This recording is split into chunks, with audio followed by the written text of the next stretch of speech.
The defeated leaders will not be short of advice, particularly from the media, on what went wrong and what they should now do. How can the opposition pick itself up from this sort of shattering defeat? The rest of us who are not in politics will likely never fully understand the meaning of a loss of this magnitude. The problems of defeat start with the personal.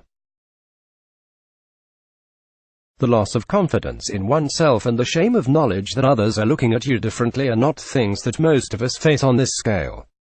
Our defeats and losses at work are mostly personal, and if others know, it is because we told them. For the opposition leaders, it is in the most public sphere. Then there is the matter of having to face the adversary who has trounced you. In war, there is death or surrender for the defeated.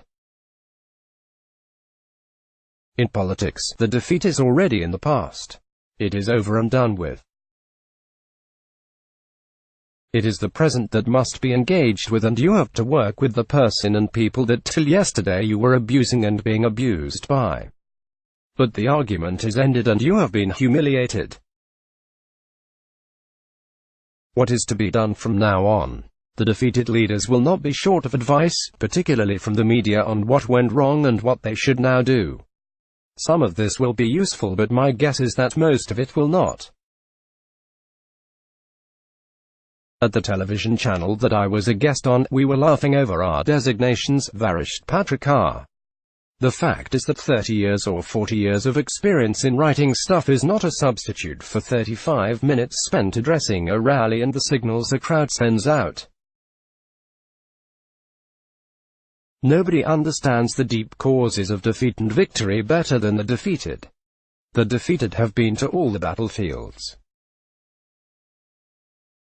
They have looked into the eyes of the soldiers and those of the opponents. They have knowledge that is based on reality and lived experience. So with that understanding, and without wanting to give advice, let us see what we think they could do in terms of steps. When the Pakistani General Ayub Khan made himself the president of the country in the 1950s, he says he first wrote an appreciation.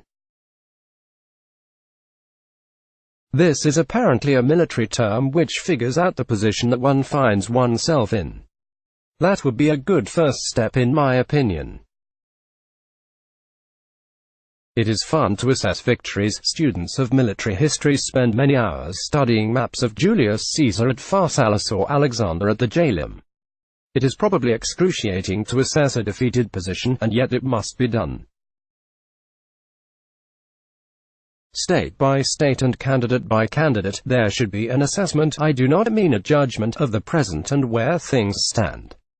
There should be, in this appreciation, an honest and unemotional estimation of the opponent. Perhaps the sharpest tool that a leader and a manager has is transparency. The saying is that sunlight is the best disinfectant. Openness would be encouraging to troops and supporters who are totally demoralized by a thrashing by and the gloating of the victorious. It would bring the defeated together in spirit if they confront the reality of what they were defeated by and where they stand now. Then there is the issue of accountability. I do not mean blame. I think it would be easy for a leader to step down and go away, and perhaps that may be the right thing to do. But it should be part of a sequence in which there is first transparency. Stepping down without the critical steps required to start bringing the shattered side back together would just be like a tantrum and an act of ego. This moment requires selflessness. In my opinion, there is not much else that the opposition could have done in this election. A missed tie-up here or there, and a wrong candidate in some or other constituency was not the reason this election ended in the way it did. A hammering of this magnitude cannot be avoided through tactics or even through strategy. There is something deeper that needs to be addressed. Everything that the opposition was faulted for example, not be aggressive, taking it easy, going off on vacations, not seeking alliances, all of this was addressed. If defeat still came, it was not for want of awareness or effort. Higher forces were at play. Another thing that must be done is a gathering of allies and friends. The opposition has sympathy from civil society, meaning those groups like non-governmental organizations, which fight some of the same issues that are in the domain of politics. Many of these are grassroots organizations which have been struggling for decades. They will be of some value in both the assessment and in the rebuild.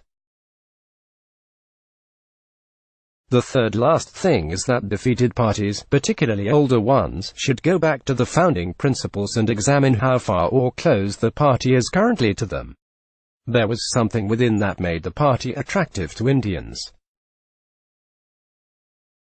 How can that or a version of that be reintroduced? It is a good question that will require some reflection and wisdom. The second last thing is to keep up the spirit. Civil society and NGOs which in our part of the world have tasted defeat far more than success do this through song. Volunteerism comes from a sense of purpose, but work should be fun and it should be energizing. The last thing in this piece of non-advice is to begin a routine. A routine is a wonderful thing. Just getting up and getting to work at a particular time and organizing oneself can work small miracles. A routine lays out the small steps that we must take, and it gives us the confidence that we are moving forward. Let's block ads. Why?